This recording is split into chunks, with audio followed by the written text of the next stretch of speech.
Do you know what the largest employer in the country is? No, it's not Walmart. No, it's not Amazon. No, it's not McDonald's either, but it is the job to which this guy got promoted from that drive-thru. It's the federal government, and it is a great promotion if you can get it, too, because it pays far higher than most. The average salary for a federal government employee is $120,000, at least if you work in D.C. The average salary for the American worker, meanwhile, is half of that, about $60,000. And yeah, some of that is apples to oranges. Not all jobs are the same. Not all hours are the same. Not all qualifications are the same. But the fact remains, the federal government has bloated into the biggest actual boss in the country, not just a policeman, but the guy actually cutting the paychecks, too, far beyond the scope it was ever intended to have. But hey, at least he's a nice boss, to his employees anyway, because the job doesn't just come with great pay. It comes with great perks, too, like not really having to do the job at all, actually, or at least hardly. This according to a new report from the chair of the Senate Doge Caucus, Joni Ernst, the Department of Government Efficiency, they're calling it, the incoming project of Elon Musk and Vivek Ramaswamy, to advise Congress on what government waste can be cut. The pair was at the Capitol this week to start the project. According to the report, only 6% of federal employees are currently working in office full-time. Most are at the office at least some of the time. Only a third are fully remote, but almost nobody is going into work every single day. And yes, that stat, too, can likely be explained somewhat by job details and methodology. That number is according to a survey of workers from the Federal News Network, the only network to boast ratings worse than MSNBC and CNN on twice the budget. A different survey from the Office of Budget and Management found the number to be 54% of federal workers in office full-time. Now, surely some of that difference is explained by the remote or mobile nature of some jobs. If you're a postal worker, or a park ranger, or an FBI field agent who drives around harassing people about their spicy tweets. All I want to do is talk to you about a post that was made, and if you happen to be the one that made the post. I want to talk to you about you guys coming here. You probably don't sit around the desk all day because that's not the way that the job works. However, it is clear that many of these jobs are in fact at the desk, or are supposed to be. The exact sort of job that Homer Simpson scammed his way out of so many years ago. Shouldn't you be working? I got someone to cover for me. Oh, stupid bird! I never should have put you in charge! And the result is the same, except the people ripping us off are surely even fatter and lazier, if only in mentality. How do we know? Well, if the federal government didn't intend to have more people working in person at the office, why is the federal government maintaining so much unused office space? According to the report, federal government office buildings have just a 12% occupancy rate, still maintained at an annual cost of $16 billion. And even the guy who manages all that vacant property himself works from home. So we pay a guy who doesn't even work in the office to manage all of the other office space that nobody else is actually using either. And even if some of this non-office work is more normal than presented, it's clear that a huge percentage of it is not, because prior to COVID, the numbers were reversed. Only 3% of federal employees were working remotely in the same way, 2019 and prior, according to this methodology. In the report, Ernst says Washington is still operating as if it's March 2020. Of course, the real truth is it was just as insane to operate this way then as it is now. Cynically, none of it was actually precautionary anyway. It was just the premise to initiate and normalize the scam. But even if you think it was innocent, the consequence of ripping us off is the same. Ernst adds in the report that you might be more likely to see a ghost haunting these government office buildings than a federal employee actually working, which in ways maybe sounds like a win. Fewer feds working is the goal, but then you realize that even if they aren't actually working, we're all still stuck with the same inflated bill as though they are. But at least the examples are hilarious. If you think of your tax bill like the cost of a ticket to a comedy show, then at least you can find some value for the money, though of course it's still at a price you'd never otherwise pay. The Environmental Protection Agency is supposed to keep your water safe, but they don't even manage their own. In fact, the water at the office was stagnant for so long, it developed dangerous bacteria because the individual workstations that the union demanded weren't used because the same union sent people home to work anyway. The Social Security Administration, that supposedly manages your retirement better than you can, of course, can't manage its own money. They just completed a $120 million office renovation at their headquarters that is now 91% unused. Remember, these are the people who handle investments for you by force. Sure would be nice if they'd exercise some of that force to investigate themselves. Of course, the reason that office building is so empty is because nobody works there, but that's the question.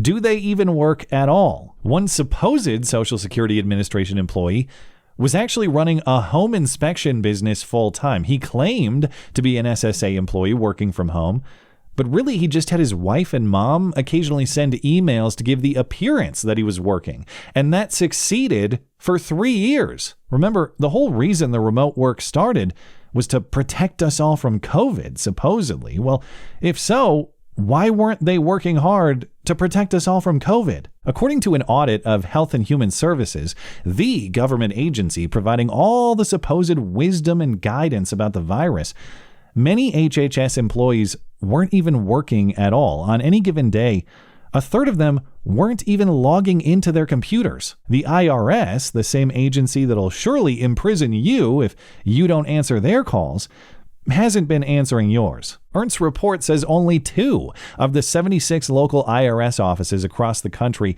actually picked up the phone in a timely manner.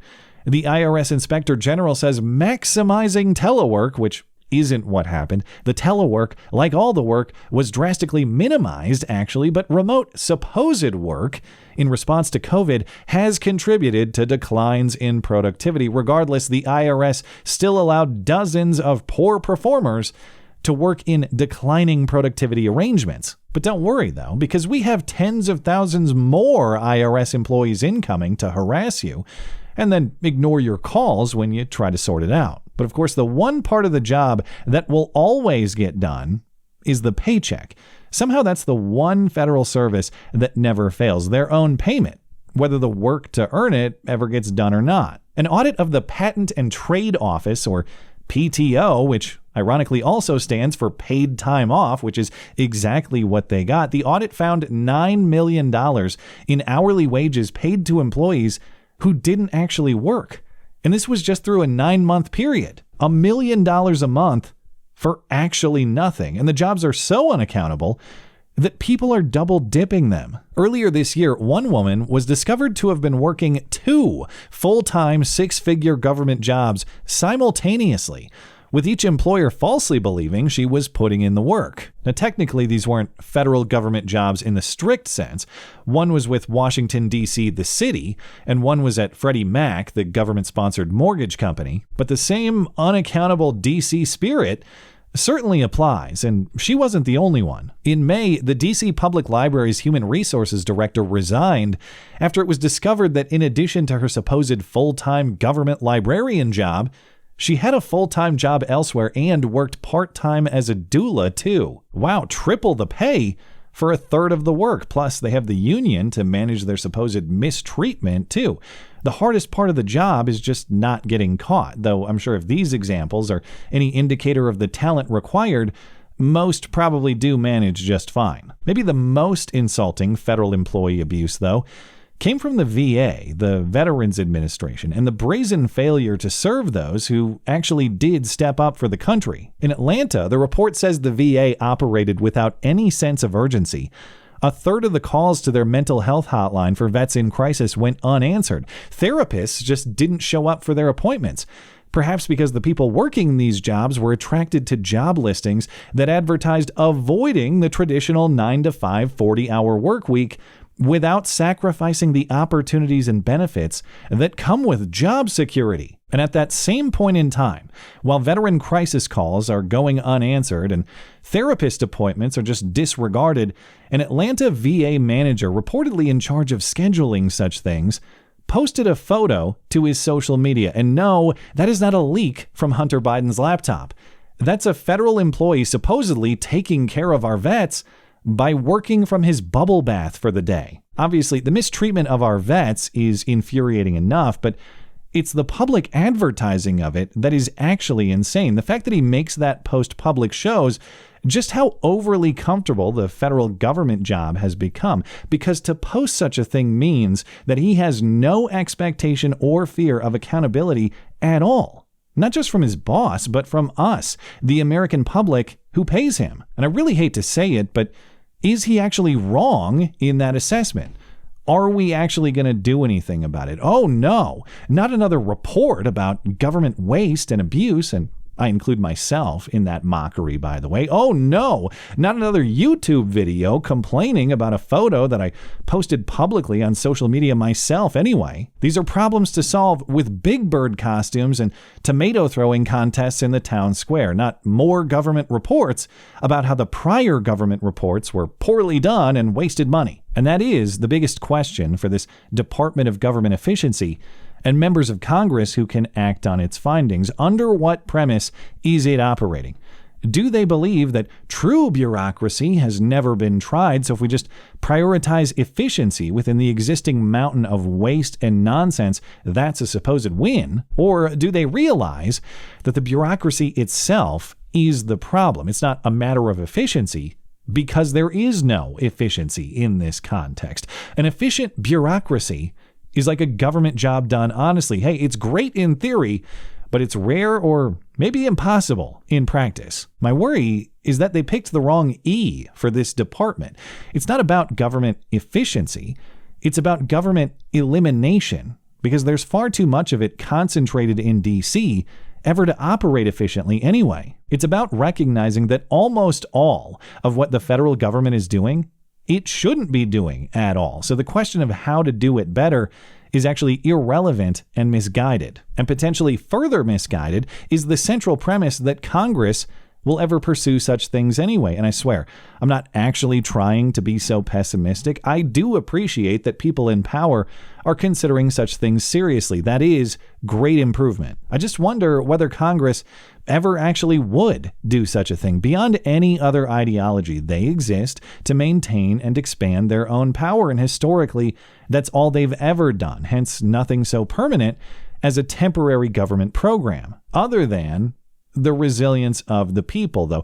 That's the point for optimism, and the one correction that does have a very strong historical record. So it's certainly not hopeless. It was done before with bird-based solutions, so perhaps it can be done again. Because after all, there is a middle ground. A humane bird-based solution doesn't require the forcible application of feathers anymore. We're not barbarians. Just take Homer's bird contraption and move it a few inches over, right there above the delete key instead. Thanks as always for listening and for supporting this channel. Always appreciate that thoughtful discussion down below, and especially over on X. That is at ML Christiansen. You're always welcome to coming out and chatting my live streams. Those live on Wednesday and Sunday nights. Looking forward to it. Goodbye.